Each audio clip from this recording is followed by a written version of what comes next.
যে দলগুলো কোনো ধরনের শর্ত পূরণ না করে শুধুমাত্র ডিজিএফআই এর মাধ্যমে নিবন্ধন পেয়েছে তাদের নিবন্ধন অবশ্যই বাতিল করতে হবে। আমি এই বিষয়টি আপনাদেরকে নোট করার জন্য অনুরোধ করছি। আমি 3টা দলের নাম বলেছি, BNM, Trinamool, BNP, supreme party সহ এরকম আরো কয়েকটা দল নিবন্ধন পেয়েছে।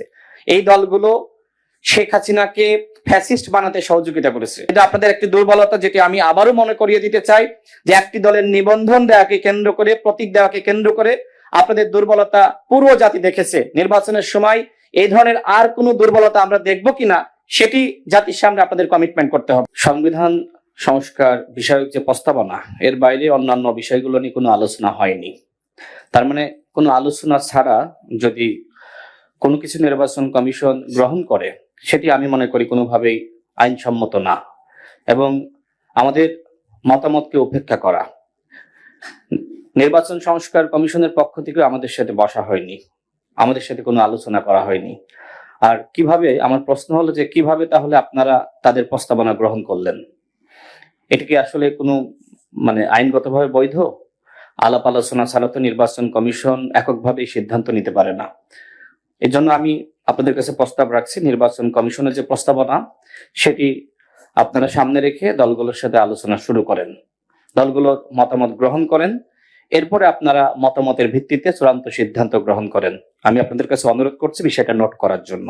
শুধুমাত্র সিটি ব্যাংকে অ্যাকাউন্ট থাকলেই করতে পারবেন গুগল পে, তাই অ্যাকাউন্ট খুলুন আজই।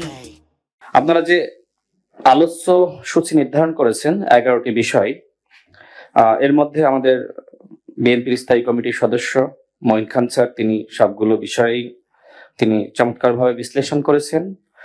নতুন ভাবে আমরা যেটি অ্যাড করতে চাই সেটি হলো, দেখেন, আমরা নির্বাচন উপলক্ষে এখন গণসংযোগ, মানুষের কাছে যাওয়া, মানুষের কথাগুলো শোনা, আমার কাছে যে বিষয়টি আসলে মনে হয়েছে সেটি হলো যে আসলে আমাদের দেশের রাজনীতি সংস্কৃতির কোনো পরিবর্তন হয়নি।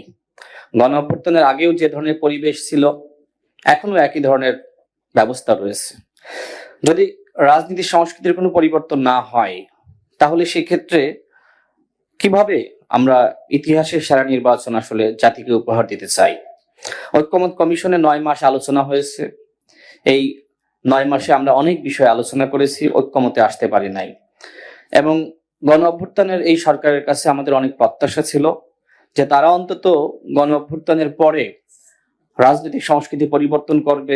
নির্বাচন কমিশনের পক্ষ থেকেও অন্তত গ্রামগঞ্জে গিয়ে মানুষের সাথে কথা বলা, মানুষকে বোঝানো, আপনাদের পক্ষ থেকেও আমরা এই আয়োজনটি দেখি নাই।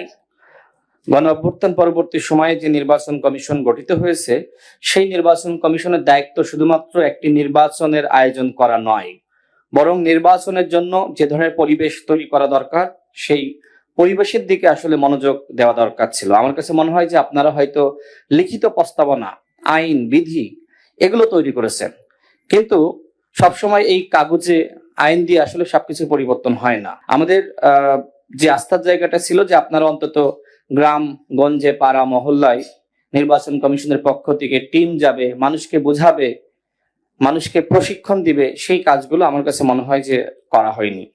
আর সব থেকে বড় আরেকটি বিষয় সেটি হলো যে আমরা ইতিমধ্যে দেখেছি যে নির্বাচন কমিশন তারা মেরুদণ্ড সোজা রেখে আসলে কাজ করতে পারছে না। বিশেষ করে একটি দলের নিবন্ধনকে কেন্দ্র করে আমরা দেখেছি 6 মাস ধরে নানান ধরনের গোলযোগ, এই প্রতীক দিতে হবে, না দিলে হবে না। তা আপনাদের উপর চাপ সৃষ্টি করেছে, আপনারা চাপের কাছে মাথা নত করেছেন। আমরা গণ অভ্যুত্থান পরবর্তী সময়ে আমরা নিবন্ধন পেয়েছি। আমরা ফ্যাসিবাদের আমলে নাগরিক ঐক্য এখানে আছে, গণ অধিকার পরিষদ, গণমাধ্যমে আপনারাও দেখেছেন যে কয়েকটি দল নিবন্ধন পাওয়ার ক্ষেত্রে এগিয়ে ছিল, সেই দলগুলোকে একটিকেও নিবন্ধন দেওয়া হয়নি। এবং যাদেরকে নিবন্ধন দেওয়া হয়েছিল, BNM, supreme party, Trinamool, BNP, এই দলগুলোর কেন নিবন্ধন এখনো পর্যন্ত বাতিল করা হলো না?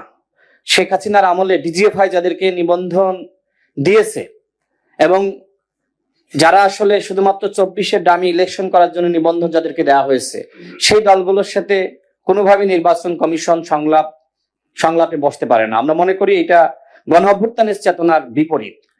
এই বিষয়গুলো আপনাদের আমরা দৃষ্টি আকর্ষণ করছি।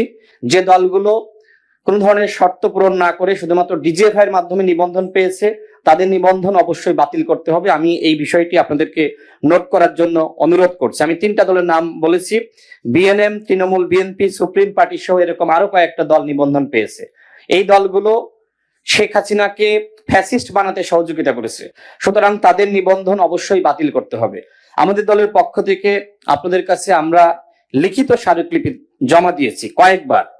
যারা বাংলাদেশের গণতন্ত্রকে হত্যা করেছে, যারা ভিন্ন মত দমনে সহযোগিতা করেছে, যারা এত মানুষ হত্যার প্রেক্ষাপট তৈরি করেছে, সেই দলগুলোর সাথে নির্বাচন কমিশন কোনোভাবেই সংলাপে বসতে পারে না। যেমন জাতীয় পার্টি, এর আগে আমি মাননীয় প্রধান নির্বাচন কমিশনারের বক্তব্য শুনেছি, তিনি বলেছেন যে জাতীয় পার্টি তো কয়েকটা। এখন জাতীয় পার্টি কয়টা সেটা বড় বিষয় নাই, বিষয়টা হলো কারা শেখ হাসিনাকে ফ্যাসিস্ট বানিয়েছে, কারা এই গণ অভ্যুত্থানে এত মানুষ হত্যার প্রেক্ষাপট তৈরি করেছে, কারা 16 বছর ধরে শেখ হাসিনাকে এই ফ্যাসিবাদী মসনদ টিকিয়ে রাখতে সহযোগিতা করেছে। জাতীয় পার্টি এবং 14 দল আমরা সবাই জানি।